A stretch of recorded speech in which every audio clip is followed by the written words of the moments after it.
guys sounded great.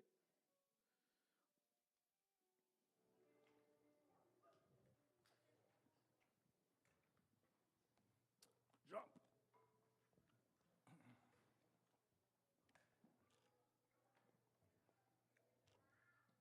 You sounded good too, John. You left your microphone on that whole time. Don't say that, because people would have ran for the hills, my friend.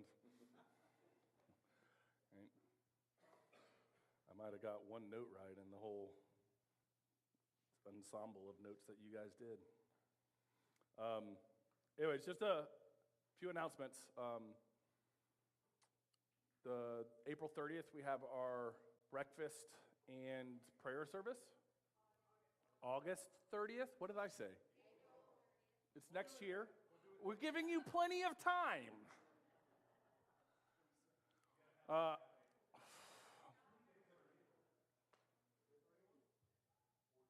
No, it's April 30th because that's my wife's birthday, so there's only 30. That was right? Okay, great. Anyways, my wife just made the perfect potluck link, which I have now in my pocket, which I will send to you guys via text and email this week as soon as I can, so that you guys can start signing up. What was it that we were bringing as the church? Was there anything? Do we remember? We're going to fire up the griddle, do eggs, bacon, sausage.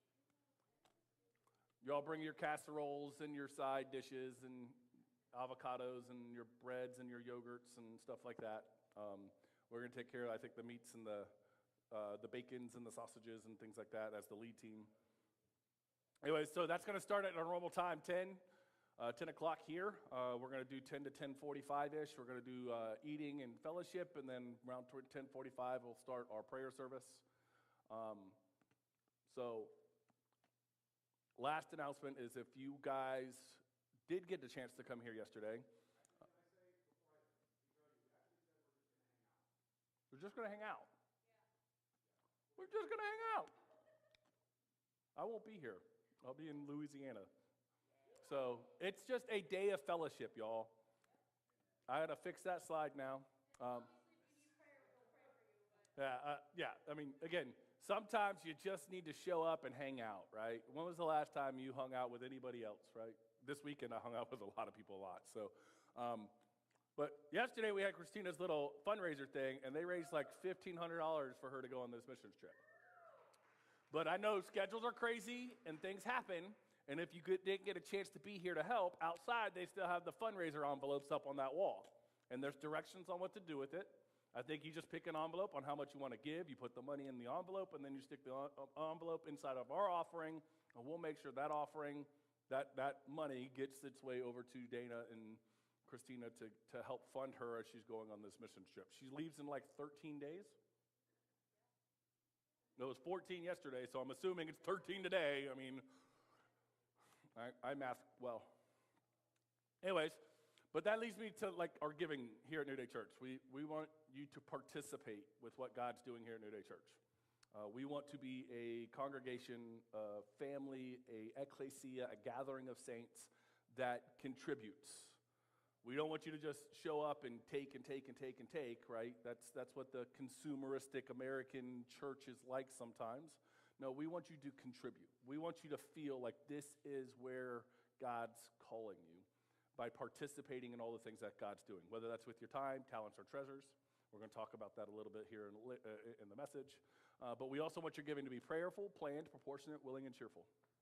A lot of different ways to give. You can text to give. You can give online. You can give with the little offering envelopes in front of you, cash, check, whatever. Leave it in the offering thing. It gets to us. And then be excited to see what God's going to do with it. Right? Be excited to see what God's going to do with your time when you give of your time. There are a bunch of moms with little babies that are very excited right now because they're in a room back there that Chris McPhee and Mike, who's not here this morning, took time out of their day to get ready so that they have a space where they feel they belong and they feel welcomed. So thank you. Okay? But, So contribute. We want you to participate. We call it participation. We don't want to give you a participation medal. We don't do that here. But we want you to participate with what God's doing, right? So I think that's all the announcements. That's all the ones I know of, right? Great. All right. So I'm going to pray, and then we're going to get into what we're going to talk about today. So King Jesus, I thank you. Again, I'm going to complain a little bit that we're in the book of Job because it's so heavy. But it's so good. I could not have guessed that in January when we started praying through Proverbs for 31 days, and then February, in that prayer time, I felt led to lead us through the wisdom books of Proverbs, Ecclesiastes, and Job, that by the August of the same year, that everything that I had learned and everything that I had preached, getting ready to share with you guys, I would be putting into practice. Whether it was sitting in the ashes with people who are going through things, whether it was trying to help people understand the meaningless of trying to hold on to control, or helping little people and young people understand that, building the boat with the proper tools to set yourself up for success so that your anchor doesn't fail when the winds and the storms come in. I can't explain it doesn't make sense to me that I'm in August and I've literally had to put everything I've preached into practice. So I ask that you continue to give us revelation, you continue to give us insight, you continue to give us thought processes and words to put to things that we're feeling. And I continue to ask that New Day Church becomes a church that doesn't look like every other place. That you truly make this a place of real, raw, and authentic relationships with God and with people. With God and with people.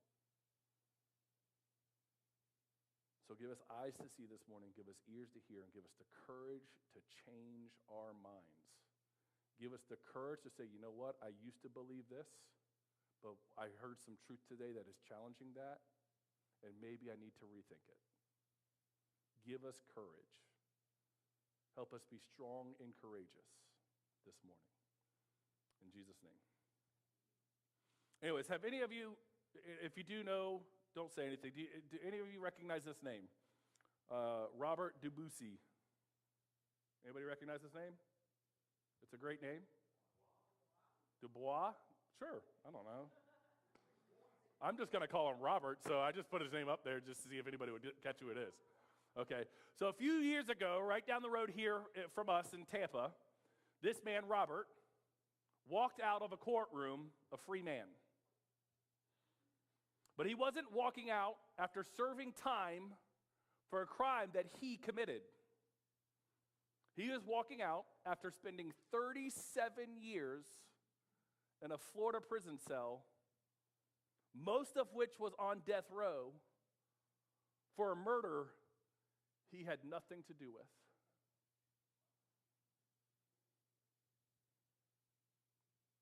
I just think about that.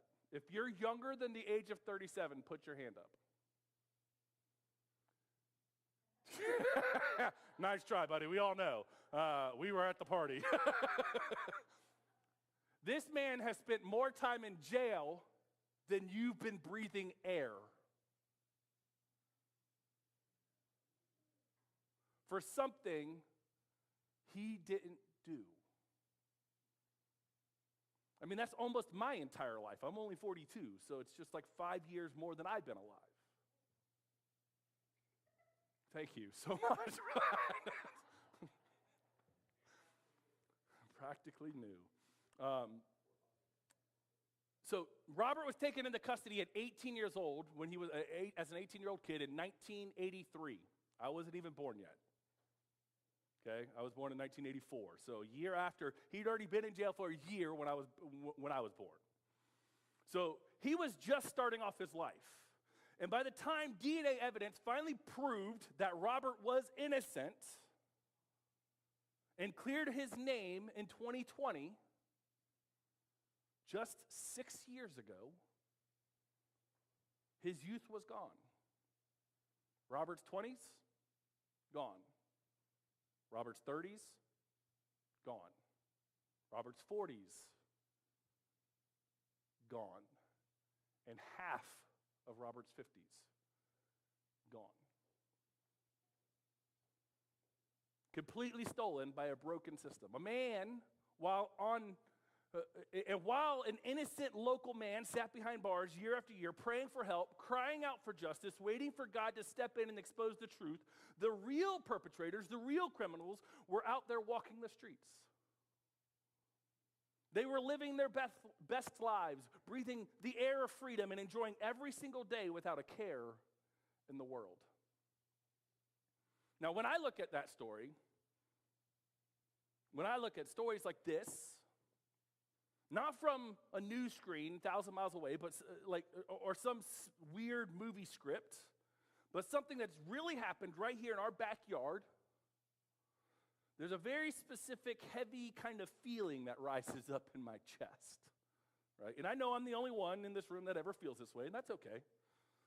The rest of you hear stories like this, and you're like, yep, that seems fair to me. Good job, guys. You got it right. No, of course not.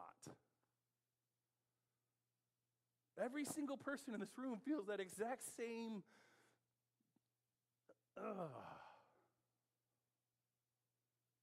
It's not just sadness. We don't feel sad. We feel like a moral outrage. Or in other words, it's this deep, sickening realization that the earthly world we live in is fundamentally unfair. We look at the news, we look at the broken human system, and we watch the bad guys win. We watch the corrupt leaders get promoted. We watch corporate scammers retire rich and play golf for the rest of their life. We watch people who exploit others drive away in luxury vehicles.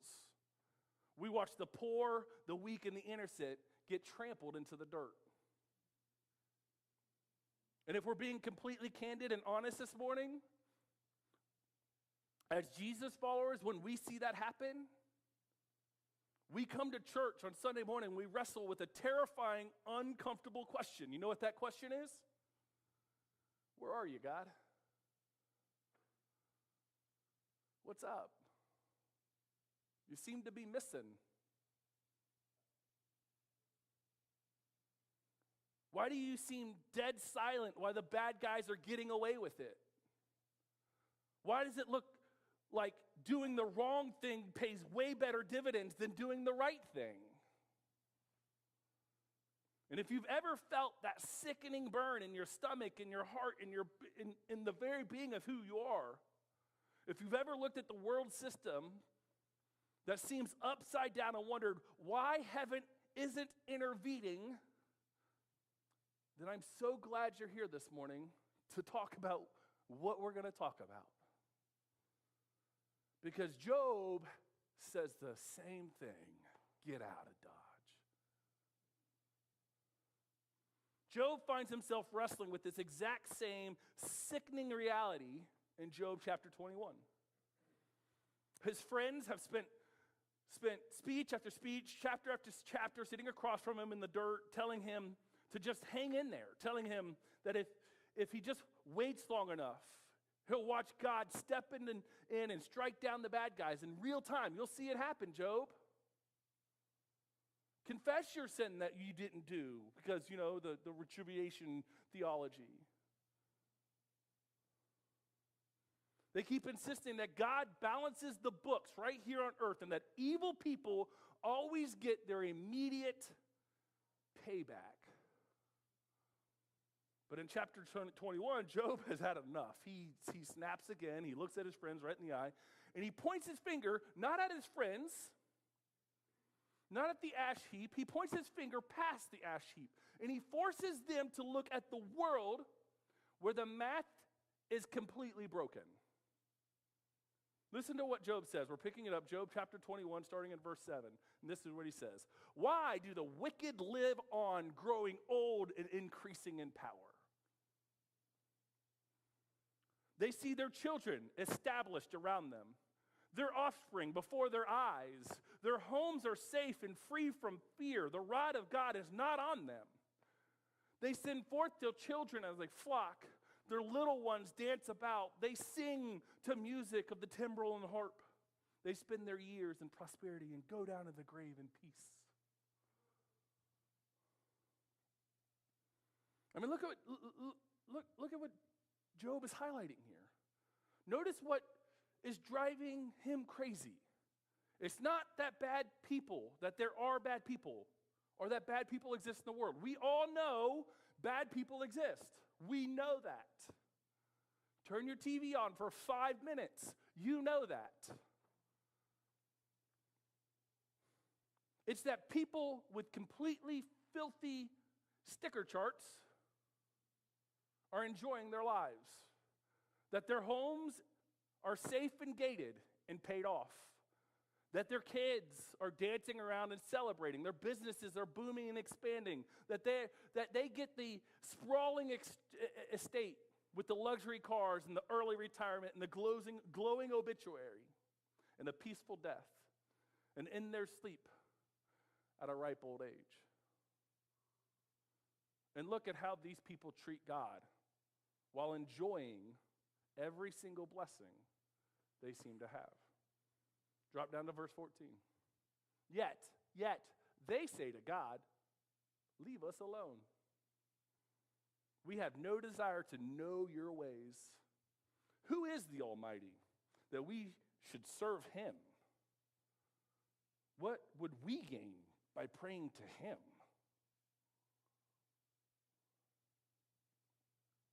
I mean, they're quite literally laughing in the face of God. They look up at the heavens and these people say, leave us alone. What has praying ever done for anyone? Look at my net worth. Look at my empire that I built with my own hands. I don't need your rules. I don't need your church. And more than anything, I don't need your God.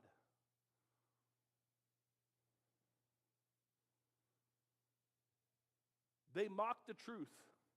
They throw away the commandments. They step on people to get to the top. And the math just doesn't math. It doesn't add up. Heaven doesn't strike them down with lightning. Heaven doesn't bankrupt their companies. In fact, heaven seems to let the warm Florida sun shine right on their manicured lawns. And when we watch arrogant, ruthless, God-mocking people thrive, while an innocent man like Robert loses 37 years of his life in a cold prison cell, a clever and sneaky, dangerous temptation creeps in. And it tries to creep into our heart of those who believe in Jesus. It creates a spiritual rot inside of us, and that thing that tries to sneakily and cleverly sneak its way in is called cynicism. Cynicism. It's a fun word to say. I had to look it up and make sure I was pronouncing it right. The exact same breakdown that I'm talking about is what the psalmist of Psalm 73, I can't say his name, Asaph. There it is, Asaph. Looked around, good job, you got it right. Asaph looked around at the proud, corrupt people of his day, watched them gain wealth while treating others like dirt, and he throws his hands up in the air, and this is what he says. Surely in vain I have kept my heart pure and washed my hands in innocence. For all day long I have been afflicted, and every morning brings new punishment. Asaph was saying what so many of us are afraid to say out loud at church. What is the point of playing by the rules if the people breaking them are winning? I know I'm the only one. Cynicism is that quiet, toxic voice that starts to whisper in your ear on Tuesday morning. It's the voice that whispers when you start your computer up at work. And you start asking things like, why am I working so hard to keep my sticker chart clean? Why am I choosing honesty and integrity when the boss just promotes the guy who lied on his quarterly reports anyways? Why are you making financial sacrifices? Why are we making financial sacrifices to give generously of our time, talents, and treasures when our neighbor cuts corners, cuts every legal corner, pays zero taxes, and gets to buy a brand new boat, car, motorcycle, you fill in the blank, whatever frustrates you the most? Why are we fighting to keep our marriage pure when culture tells us just to live for yourself and chase your own happiness? If the math isn't mathing, if God isn't stepping in to stop them, and if the bad guys get the prize anyways, why are we playing by the rules?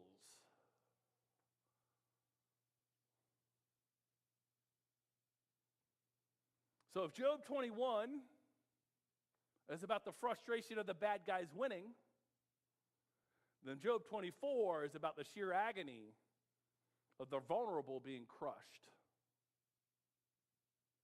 So Job moves past looking at individuals living in luxury and starts pointing to the systematic cruelty happening around him in the society. He exposes a world where powerful people exploit the legal system, steal from the poor, and walk away without a single consequence. Job calls out the mentality of might makes right. Might makes right. If you have the most power, you get to make the rules. And look at how Job describes this in Job 24. We're starting in verse 2. There are those who move boundary stones. They have pastured flocks. They have stolen.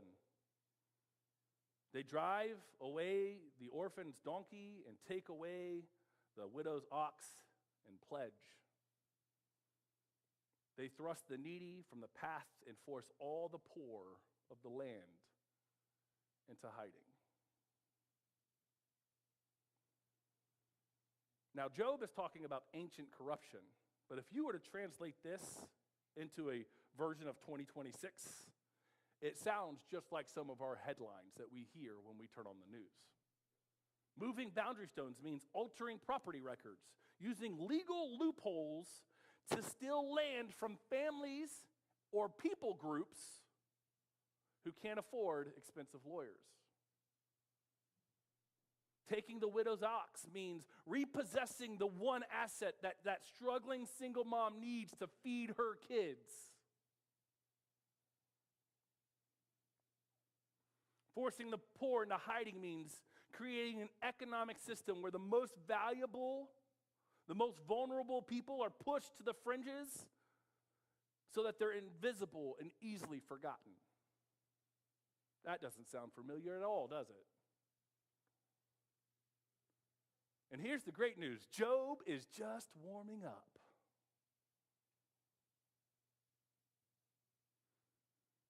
And this is the part that makes your heart ache. And verse 10, he says, lacking clothes, they go about naked. They carry their sheaves, but still go hungry. They crush olives among the terraces. They tread the winepress, yet they suffer thirst. Think about the sheer cruelty of this image that Job is painting. Sheaves is just a way of saying that they're carrying wheat. They're harvesting wheat, they're harvesting food, but they're not allowed to eat it. They're crushing olives to produce oil for the rich man, but they're not getting paid.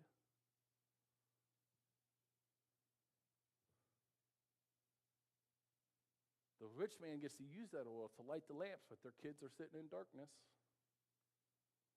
They press the grapes to make wine for the wealthy banquets. All the while, their tongues are parched with thirst. It's wage theft. it's human trafficking, it's corporate exploitation, it's slumlords charging exuberant rent for unsafe housing. It's the powerful people getting richer off the sweat and suffering of the people who have no voice and have no defense. And Job still isn't done. Job lands on one of the heaviest verses, I think, in this entire chapter. In verse 12, he says, "The groans of the dying rise from the city, and the soul of the wounded cry out for help.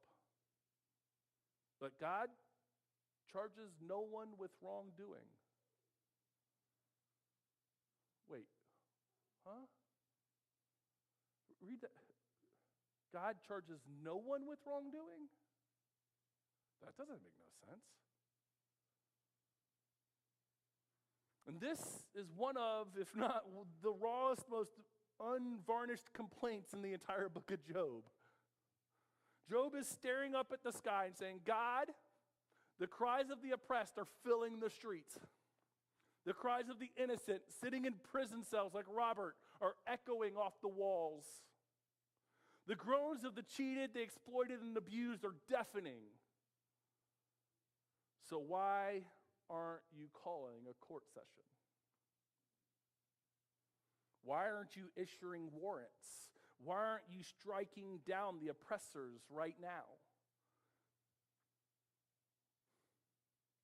And for a lot of us, it's the agonizing reality of the silence of heaven.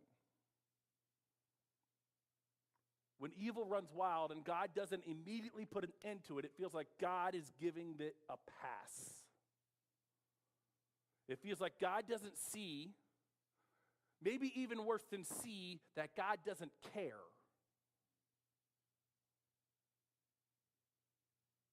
And Job doesn't sugarcoat that feeling. He doesn't pretend it's easy to swallow. He forces us to sit in the uncomfortable reality that human history is slap full of chapters where evil people did evil things and heaven seemed dead silent while it all happened. So this brings us to the core tension of Job chapter 24.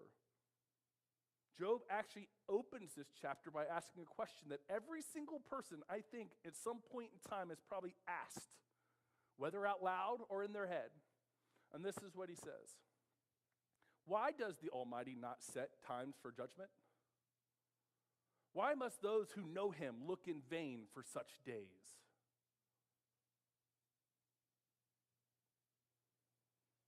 Look at what Job is demanding. Job is saying, God, if you are a just judge, if you are a good God, why isn't there a calendar? Why don't you post court dates on the wall so everyone can see when judgment is coming? Why do those who follow you have to look in vain for the day that you clean up this mess? I believe that is the sheer agony of delayed justice. We want God to operate on our schedule. I want to see justice, and I want to see justice now. We want God to step in today. We want him to expose the corruption this afternoon. We want the lawsuit settled by Friday. And when God allows time to pass, when decades go by like they did for Robert, 37 years. When corrupt people die peacefully in their bed after living a life of extortion, or our human brains assume delayed justice means no justice.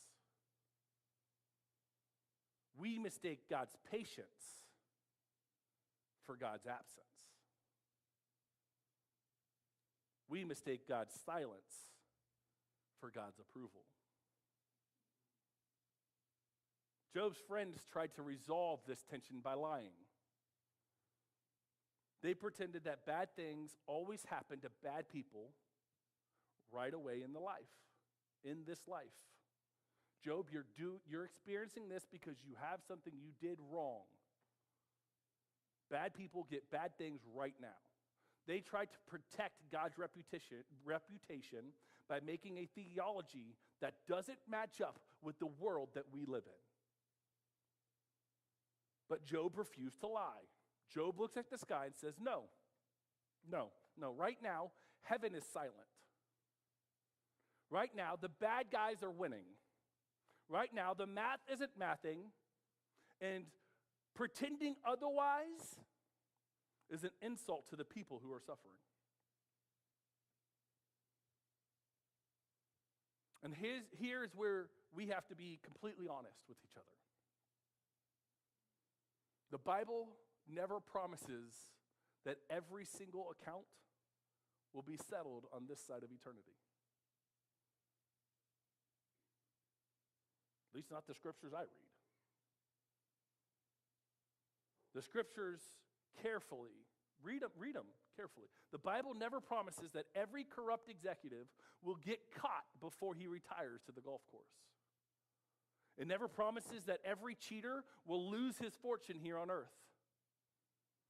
But what the Bible does promise is that this life that we're living right now, this life is not the final chapter. Job's complaint in chapters 21 and 24 is so important because it forces us to stop looking for instant gratification in our faith. Job's chapter 21 and 24 force us to stop acting like our faith is Amazon and you're going to get it the next day. It's not going to happen. It forces us to realize that if our faith only works when God balances the earthly books every 24 hours, then we really probably don't have faith in God at all.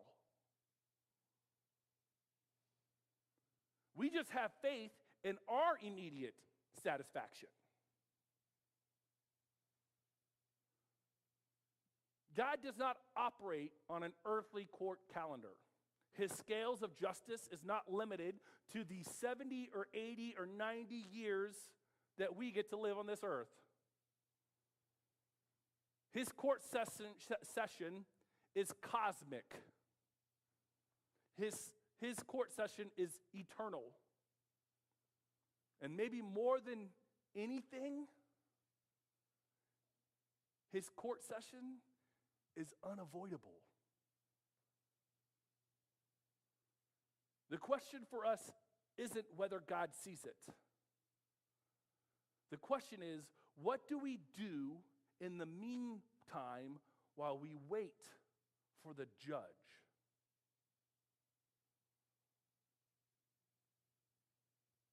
So how do we land the plane? How do we close this up on Job chapter 21 and 24? How do we leave this place today and live a faithful life in a world where people like Robert lose 37 of their years of their lives for something they didn't do? Where corporate scammers retire rich and where evil so often wins the game. What do we do? What do we do when the math isn't mathing? Well, I believe you have two choices this morning, two choices. And choice one is cynicism. That's choice one. You decide that the system is rigged, so you might as well play dirty too. You can throw away your integrity. You can tear up your sticker chart. You can stop giving. You can stop serving. And you can start looking out for number one, you. You can live by that classic saying, if you can't beat them, join them. Or number two, you can anchor your soul in cosmic, eternal justice.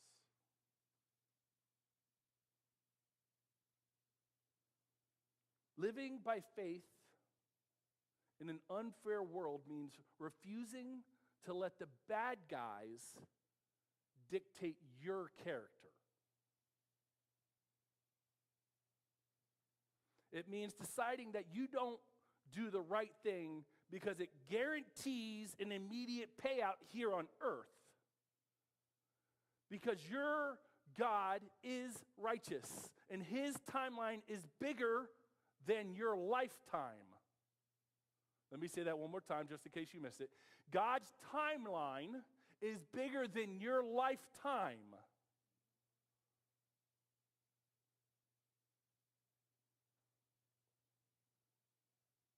I mean, look at Jesus. Look, if there was ever a moment in human history where the math simply did not math,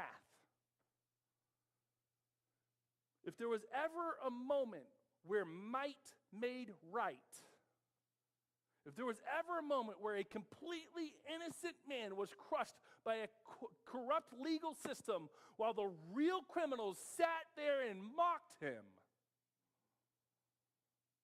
it was on the cross where Jesus hung. In broad daylight, the corrupt religious leaders won. The Roman Empire used and flexed its muscles to execute an innocent man.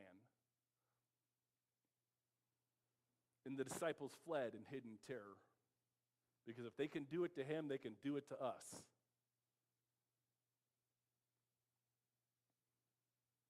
And on Friday afternoon, as Jesus hung on that tree, crying out, my God, why have you forsaken me?" Heaven seemed dead silent.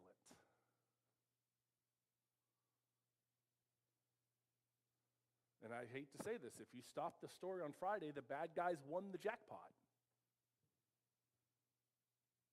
And the math doesn't math. But the good news is that God's court date wasn't on Friday, because Sunday morning came. And Sunday morning, the stone was moved. Sunday morning, resurrection power burst through the darkness of death.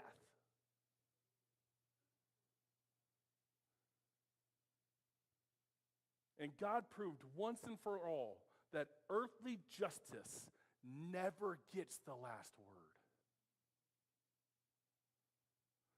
The cross is the ultimate proof that God's silence is not God's absence.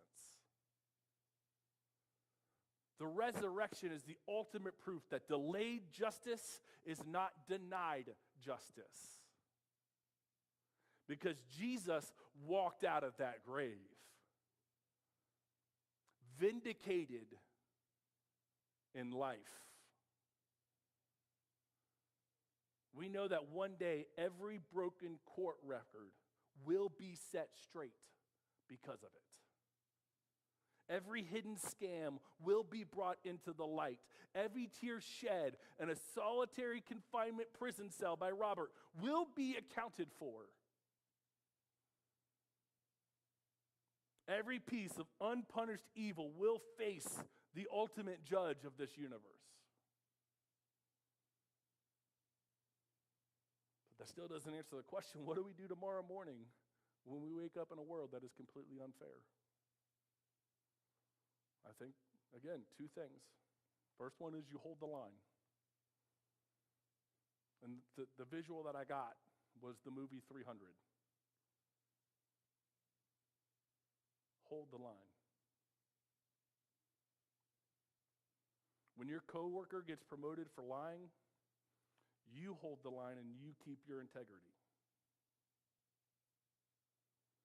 When culture tells you to cheat to get ahead, you hold the line and you stay honest.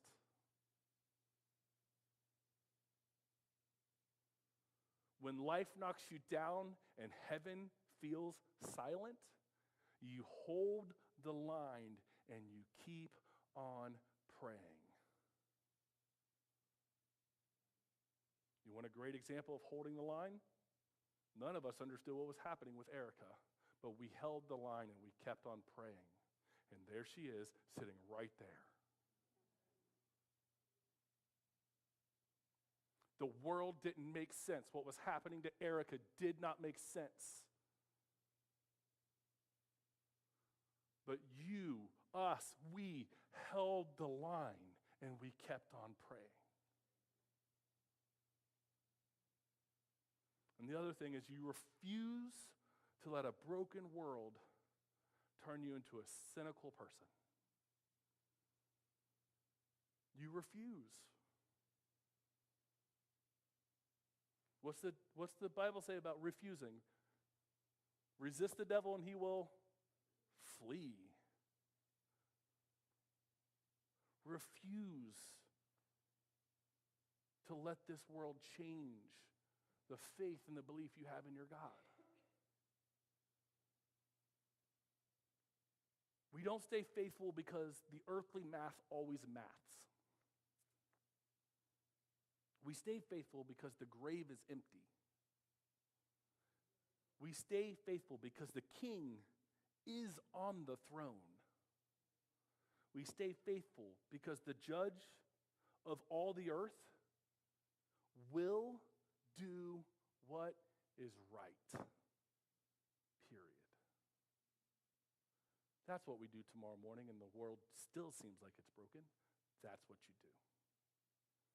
Let's pray. King Jesus, I can assure you right now there are a bunch of people going, there's no way that's possible.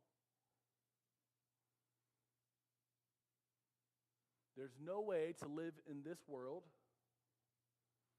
where we see the bad guys win constantly